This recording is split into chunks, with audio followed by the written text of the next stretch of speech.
Welcome back to the shop, friends. So it's time for me to install the body lift on my Jeep. Now I'm going to show you exactly how to install it and what you need to do. It's very easy, it's not very hard. Before we get into that though, let's take a look at the parts you're going to get if you order a JKS kit. Alright, so one critical thing before you get started, before we do anything on here, is we need to loosen up this fan shroud. Now I'm going to take all the bolts out of the fan shroud, set them aside. The fan shroud is just going to set right on the fan.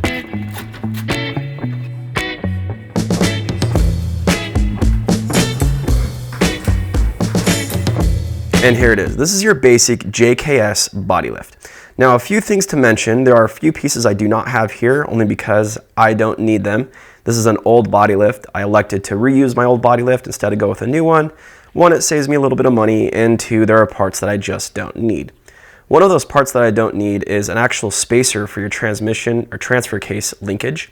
I use a cable shifter on mine, so I don't need to space anything out or adjust anything. But if you're using the factory linkage, you're gonna need that spacer. And if you buy the JKS kit, it comes complete. You don't need anything extra at all. I just don't need those parts, so I elected to keep my old kit. One also thing that comes over a lot of other kits, stay there. Another thing that comes over other kits are these. Now these are radiator support mounts. They go on your grill, basically. That's what supports the grill and the radiator. And the factory uses the same style, just shorter. And well, I figure if it's good enough for factory, it's probably good enough for aftermarket. I've actually run these for quite a few years. They work really well. Some other kits have different methods that use like brackets to try to space things down and stuff. And it's just, these are simple. There's no bolts, they push on, and that's it. So get these guys because, well, get the JKS kit because it comes with these guys and they work. The other thing you're gonna get obviously is your pucks, your spacers. So you're gonna get 11 of these guys, which is what you need. And then you're gonna get the bolts that you need.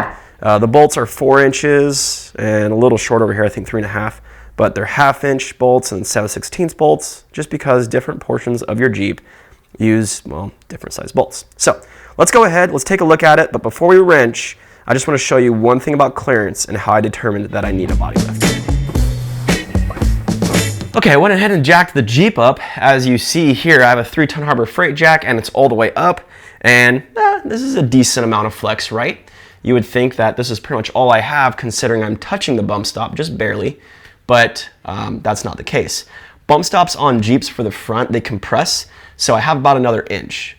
Even with that, you would say, well, you have more than an inch here, so you're good to go, right? That's not actually the case. See, when an axle flexes like this, side to side, right? And let's say this tire hits against the bump stop, it'll stop, but when the other side starts to droop down and flex, it's gonna push this tire up. Think of a teeter-totter. As one side of the axle goes down, it's gonna push the other side of the axle up. So really, I have less space here and more flex than, well, what's represented. So to fix that, we need to put a body lift on here to create the additional space we need so that when things flex, we don't get into the body work, we don't tear tires up and mess up any of our other components. It's just the right way to do things. Plus, as an added bonus, when we put a body lift on, we're able to tuck up the transmission and put a nice flat skid plate under there and get a lot more clearance. So let's go ahead, let's get this down and let's start wrenching. Now we're gonna have to do is go ahead and loosen all the body bolts.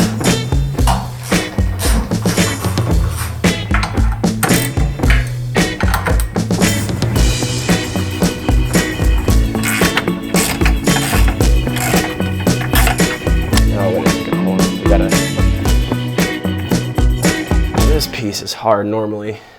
I'm definitely gonna need it to get it back in, that's for sure. Okay, now we gotta do the two back.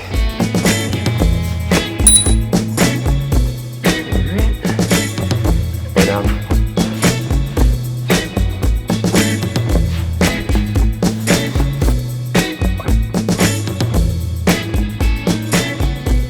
So we're almost done. The body lift is on, everything's tightened down. We're good to go with that. And the last thing to do is to mess with the fan shroud. On a side note, it was really nice for my dad to stop by and help out. It's always nice to have an extra set of hands and someone to talk to when you're working on these things. So the fan shroud, we have to move it down about an inch. Right now it's in the lowest setting it's going to go. It's how it's gonna be when you move these things down, right? It's basically the fan shroud is gonna sit on the bottom of the radiator. It's not going to sit on the hoses, but very darn close. And that's going to give you enough space for the fan to spin in there and not tear up the shroud or anything.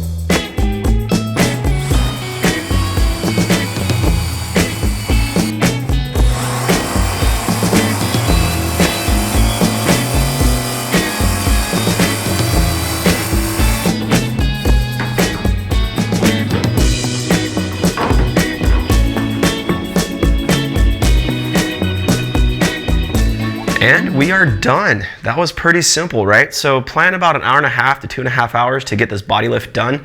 And you're gonna have to adjust the fan shroud, which honestly probably takes you about a half an hour. And this is all if you're taking your time, seriously. That's what it took me, and I'm filming. So it takes me a little extra to do this stuff. You don't really need an extra hand, but it's nice to have someone to talk to while you're doing it. So if you have someone around, have them stand in the garage and chat your ear off while you're bolting on things. It's a lot more fun. And yeah, that's pretty much it for this. Now, if you're doing a motor mount lift, you won't need to adjust the fan shroud. You can leave it where it is, but I'm not gonna do it this time. I don't have time. I'm going to Panamint Valley Days, so we're gonna run the Jeep like this. If you've never been to Panamint Valley Days or don't know what it is, check it out. It's seriously awesome. I'll leave a link in the description below. I go almost every year, and it's a super awesome, fun event. So check that out if you haven't. We have to do a few things before we can go. I need to get an antenna on because I don't have a CB or a radio or a ham radio right now since I took the roof rack off. So we need to get that going too. So I have some set of communications out there since I'm leading a few of the runs. So I need to get that done, and yeah, that's about it, I think. Oh, when it comes to the motor mount lift, we will get into the particulars of that when we do that video. I think I already said that. Yeah, we'll do that and get in and show you how to do that. It's not very hard. Just, you know, takes a little finessing, a little time. So, all right. Well, I think that's it. Thank you guys so much for watching. I really appreciate everyone who does. Like the video if you liked it. Subscribe if you like what's going on with the channel. Pretty cool things to come up. I had someone comment asking about the 4Runner build and the trailer, the Overland trailer.